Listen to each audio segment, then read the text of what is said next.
जी हाँ, आमतौर पर साहब लोगों के लंबे लंबे काफिले गरीबों को रौंदते हुए निकल जाते हैं, लेकिन नए डीएम साहब का काफिला रुका और वही गाड़ी से उतरे और सीधे गरीबों की झोपड़ी में पहुंचे। उनका दर्द सुना, आंसू पूछे और उनके मौके पर ही कह दिया बेघरों को जमीन भी मिलेगी, पक्का मकान भी मिलेगा।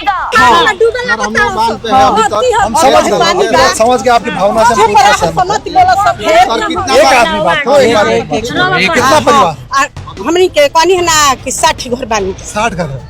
काम करते हैं आपके यहाँ से 5 आदमी हमारे ऑफिस में अलग आ जाइए। हम जमीन का, घर का, राशन कार्ड का और जो भी व्यवस्था होगा फिर बैठ के बढ़िया से बात करेंगे, है ना। आपके यहाँ से 5 आदमी आ जाए, कोई 5 आदमी। खबरें तो रोज आती है, लेकिन कुछ खबरें ऐसी होती है जो सीधे दिल पर वार करती है, जो ये सोचने पर मजबूर कर देती है कि क्या वाकई इस देश में गरीबों को सुनने वाला कोई बचा है। देखिए, जवनिया की बाढ़ पीड़ितों की वो दर्द, आंधी तूफान और कड़कड़ाती धूप और बारिश के बांध के किनारे प्लास्टिक तानकर कटती वो जिंदगी। महीनों से ये बर्बरता सिर्फ वादों के सहारे जी रहे थे, लेकिन जब सिस्टम सोया हुआ था तब समाज से एक आवाज उठी थी, भरत तिवारी की आवाज। भरत तिवारी, जिन्होंने इन गरीबों का हक दिलाने के लिए अपनी पूरी ताकत झोंक दी, प्रशासन के कानों तक इन बेघरों की चीख पहुंचाई, लेकिन वही उनके जान का कारण बन गया। देखिए, आज भरत तिवारी इस दुनिया में नहीं, लेकिन भोजपुर के एक ऐसा प्रशासनिक धमाका हुआ है जिसने हर किसी को हैरान कर दिया। लोग कह रहे हैं कि सम्राट चौधरी के रूप में भोजपुर के नए डीएम मनीष कुमार मीणा एकदम भरत तिवारी के ही नक्शे कदम पर उतर आए हैं। जी हाँ, आमतौर पर साहब लोगों के लंबे लंबे काफिले गरीबों को रौंदते हुए निकल जाते हैं, लेकिन नए डीएम साहब का काफिला रुका और वही गाड़ी से उतरे और सीधे गरीबों की झोपड़ी में पहुंचे। उनका दर्द सुना, आंसू पूछे और उनके मौके पर ही कह दिया बेघरों को जमीन भी मिलेगी, पक्का मकान भी मिलेगा और अब बाढ़ से राहत भी मिलेगा। सबकी समस्याएं सुन रहे थे। देखिए, तुरंत फैसला हो सके, जनता के बीच जाकर उनका दर्द बांटना और ऑन द स्पॉट एक्शन लेना, यही तो असली सम्राट शासन है। भरत तिवारी ने गरीबों की जो आवाज उठाई थी, आज डीएम मनीष कुमार मीणा ने उसी राह पर चलकर साबित कर दिया कि अगर नियत साफ हो तो किसी गरीब का आशियाना छीन नहीं सकता। देखिए, एक छत, एक सुरक्षित घर और 2 वक्त की रोटी, किसी भी आम इंसान की जिंदगी में यही तो बुनियादी जरूरतें होती है। लेकिन जब कुदरत का कहर बरपता है तो इंसान बेबस होकर सड़कों या फिर किसी बांध के किनारे तिरपाल तानने पर मजबूर हो जाता है। कुछ ऐसा ही दर्द सह रहे बिहार के जवनिया गांव के कई परिवार। साल 2025 में आई भीषण बाढ़ ने इन बेबस परिवारों का सब कुछ छीन लिया, घर, जमीन, खेत और खुशियां पानी में चल गई। साल भर से पानी जा, सब लोग के जमीन मिल गई, हमनी के 50-60 आदमी के जमीन नहीं थी। 50-60 आदमी को नहीं मिला। हाँ। अभी आप लोग कहाँ रह रहे हैं? हाँ, ना एगो चमकी बाँच जाता, उधिया जाता बरखा में, ना कुछ, ना एक घर बा, ना द्वार बा। अरे शांत रहो ना, हम कर रहे हैं ना बात। ना हमनी के कुछ बात कर लेंगे हम बात। अनावश्यक क्यों वो कर रहे हो? बस हमनी के जमीन चाहिए, घर चाहिए। हमनी के बाल बच्चा पानी में डूबे ना बताओ। हम समझ गए आपकी भावना से। एक आदमी बात हो, कितना परिवार? हमनी के कहानी है ना कि 60 घर बानी। 60 घर है। हाँ। आए थी ना, हमन के मुखिया सवाल सुनता रहो ना, वार्ड से सवाल सबको हमनी के केलियो बहरिए दे देती तो हमन के ठीक रही। ठीक है। हाँ। तो अभी कहाँ रह रहे? तटबंध पे रह रहे हैं। यही है सर, सामने यही पास में। एक सेकंड दूर से एक काम करते हैं, आपके यहाँ से 5 आदमी हमारे ऑफिस में अलग आ जाइए। हम जमीन का, घर का, राशन कार्ड का और जो भी व्यवस्था होगा फिर बैठ के बढ़िया से बात करेंगे, है ना। आपके यहाँ से 5 आदमी आ जाए, कोई 5 आदमी।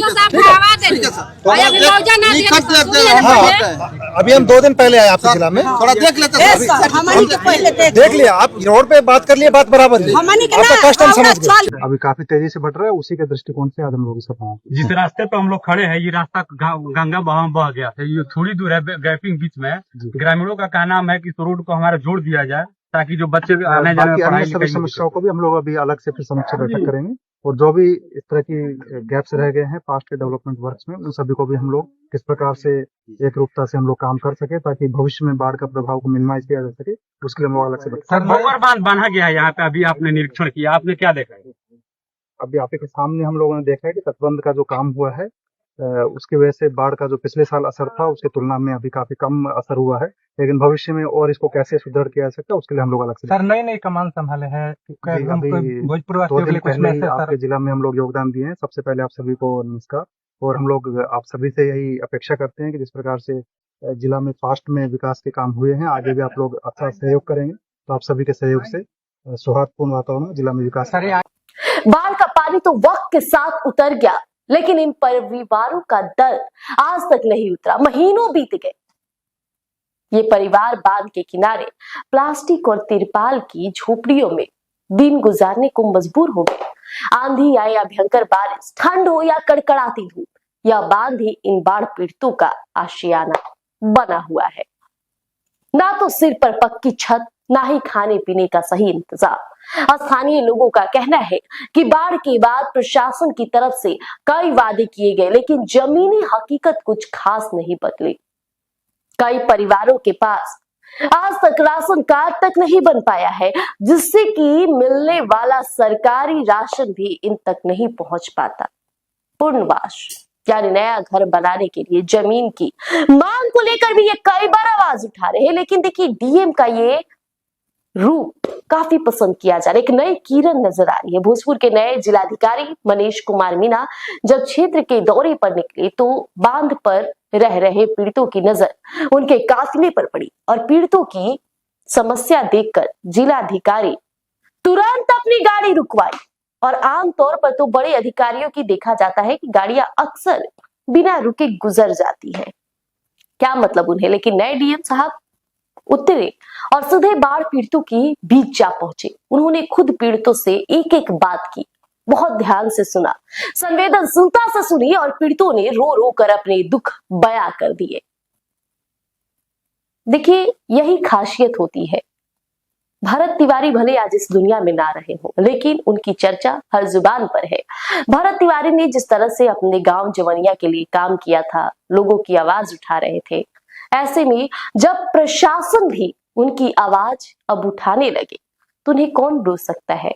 बेघर उन लोगों के लिए जमीन उपलब्ध करा दे, अगर मकान के निर्माण का विषय हो या फिर बाढ़ से राहत दिलाने की विषय हो, तो अगर सब प्रशासन कर दे तो हो सकता है कि कल को किसी के बेटे इस दुनिया से ना जाए।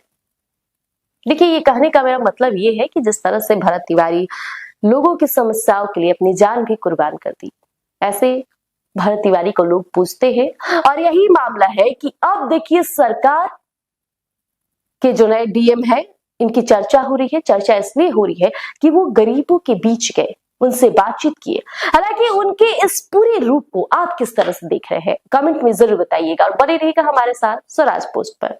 धन्यवाद।